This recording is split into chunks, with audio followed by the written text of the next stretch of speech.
Shanti, Shanti, Shanti. Guilt that your parents gave you, now they're not even there and you still feel it. This is one of the toughest and most pervasive aspects of our existence. Sometimes it's given to us purposely. I mean, sometimes parents actually try to make you feel guilty for a variety of reasons.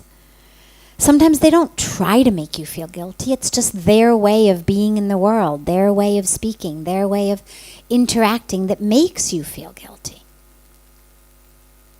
Either way, guilt in general is a debilitating emotion. Remorse is actually a functional emotion.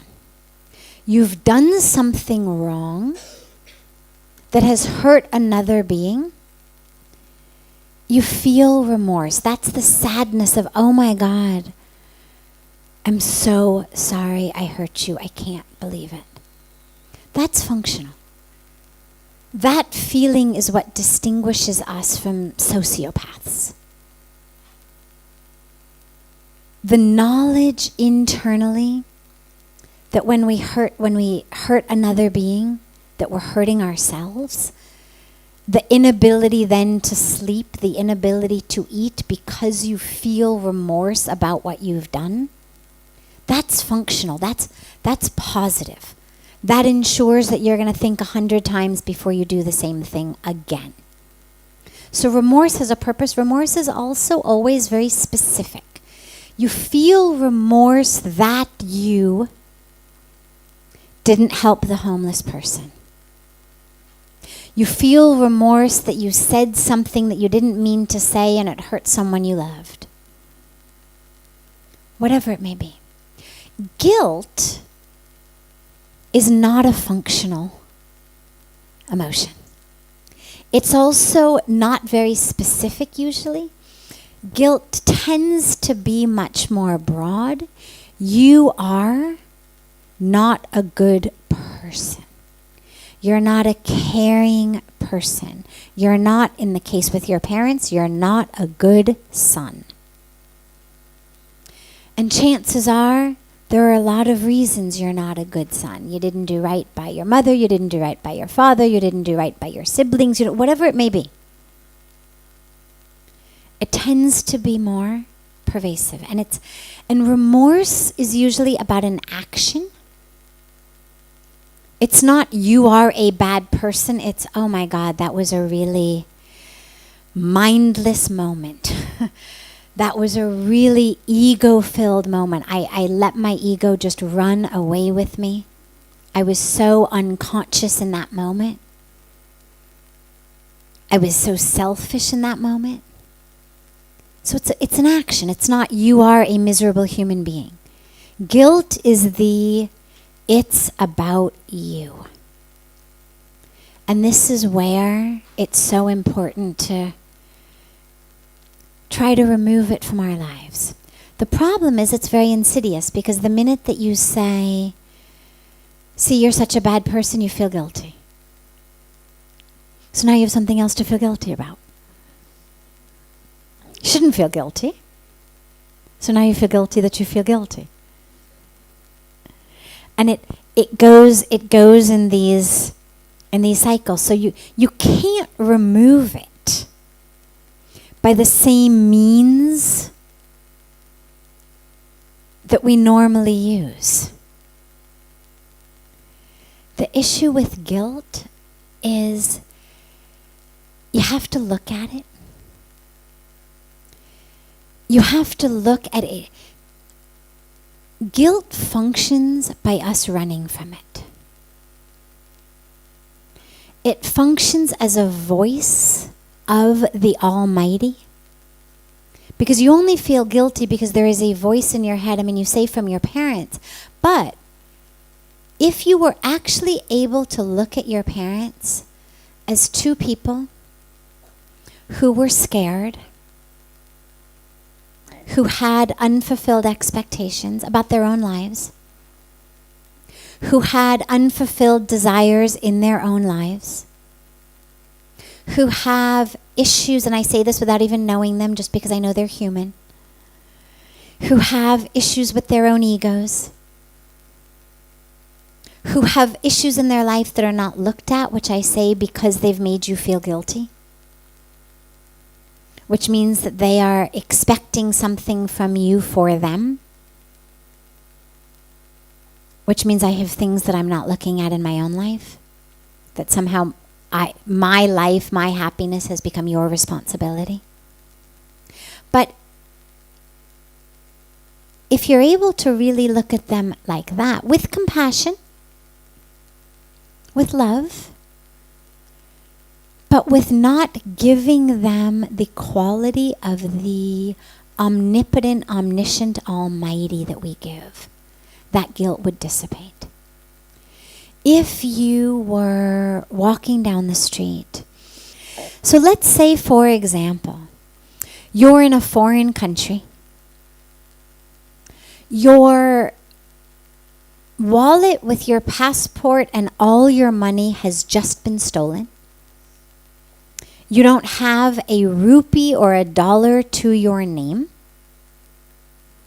You are on your way to the embassy to try to figure out how you're going to get a new passport, and you have nothing. You don't have an ATM card. You don't have a credit card. You have nothing. And on the way, you pass a beggar. And the beggar holds out their hand and says, "Give me money." Now, you'd like to give them money, but what you know is you can't. You don't have anything. You may feel sad for the beggar because the situation the beggar is in is a sad situation. And it may make you, wish that there weren't poor people in the world, and you may think about going back and, opening an NGO to help poor people, whatever. But you're not going to feel riddled with guilt for not being able to help that beggar in that moment, because you know that you literally can't. And so it's not going to fill you with guilt. And if that beggar, as you're walking away, says, "Selfish man, bad man, selfish man," it's going to sting a little if you're compassionate and you care, but it's not going to haunt you, because again, you know you couldn't. There was nothing in that moment you could do now. You may vow to go back and do something later on, but in that moment you had no ability to do anything.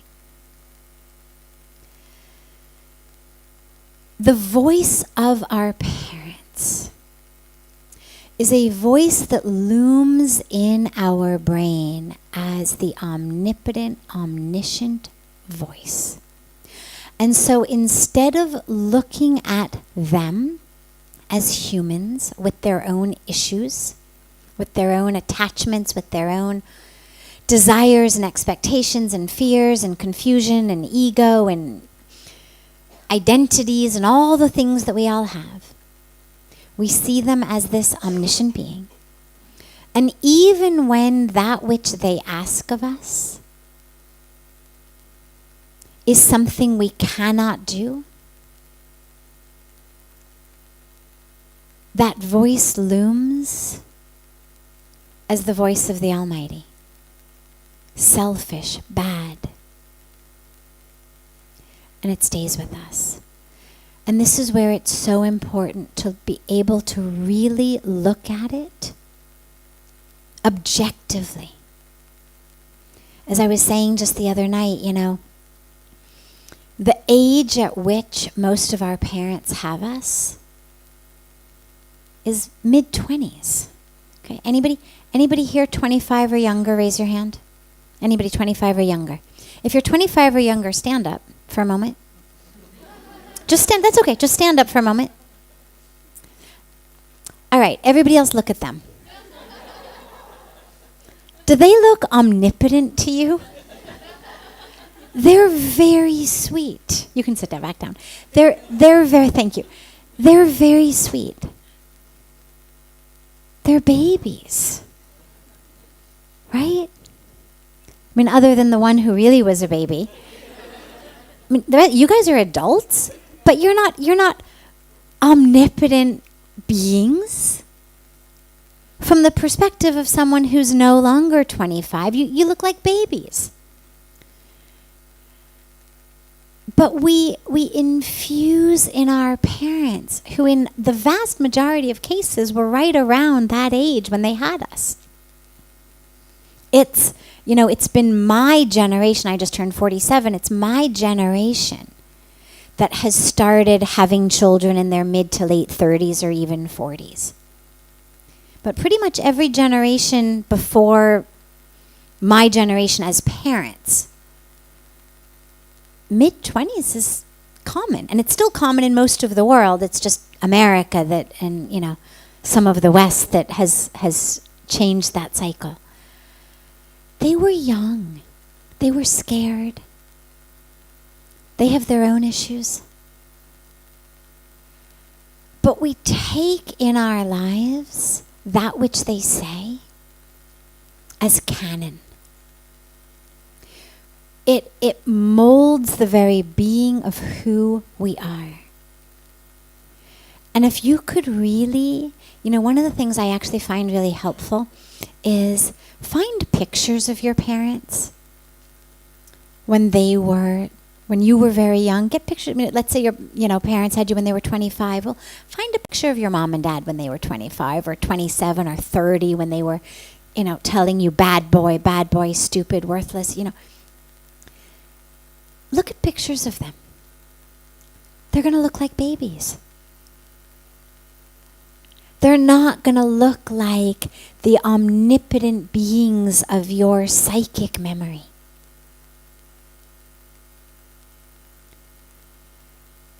And when you can do that, and if you can put them in context, the more you know about your parents' life, and I'm not saying this, that all of what they did to us, all of what they said to us, it's all okay, it's good, it's great, we shouldn't, have any issue, but to just put it in perspective. We all make mistakes. Did anybody before the age of 30 ever say anything you regretted?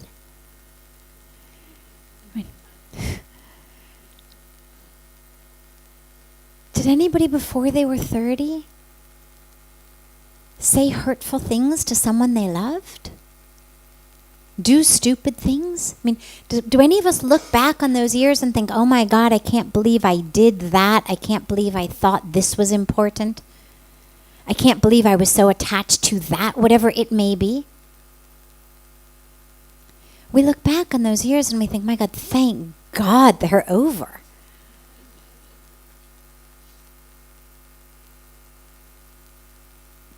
Because we're so much more grounded and centered and mindful. But that was the age when they were really impacting us.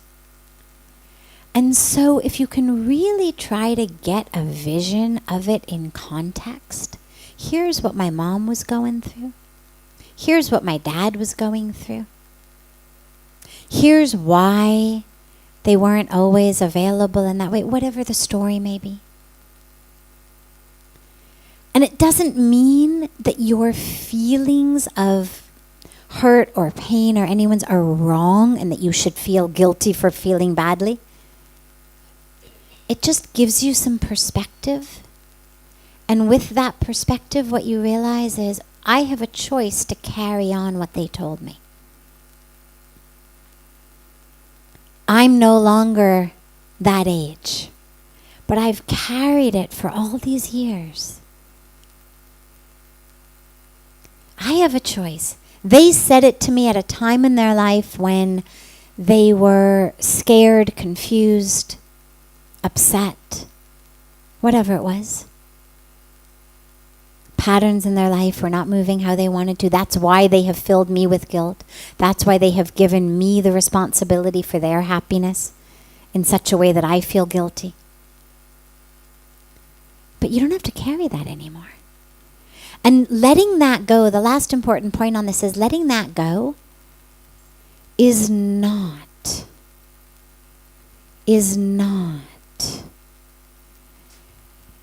letting go of our love for our parents. It's not disrespect for them. It's not a disservice to them.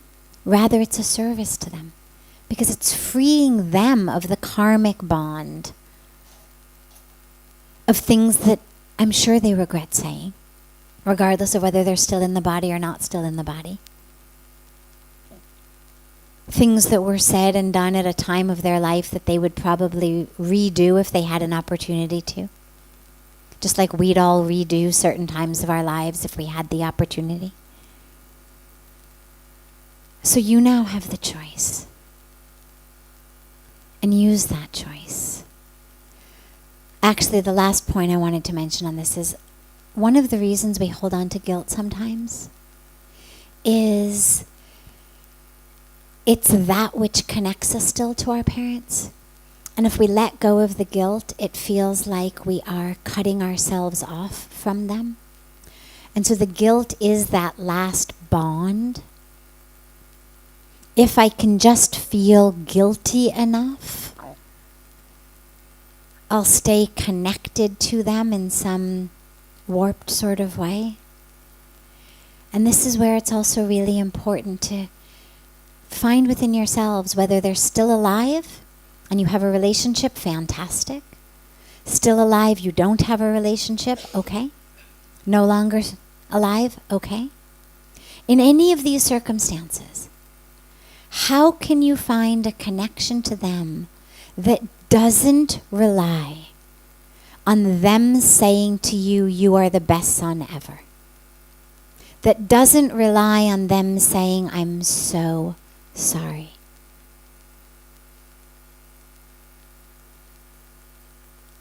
How can you find a connection to them that doesn't need that? And that's your challenge now, because when you can find that connection, you'll be able to let go of the guilt.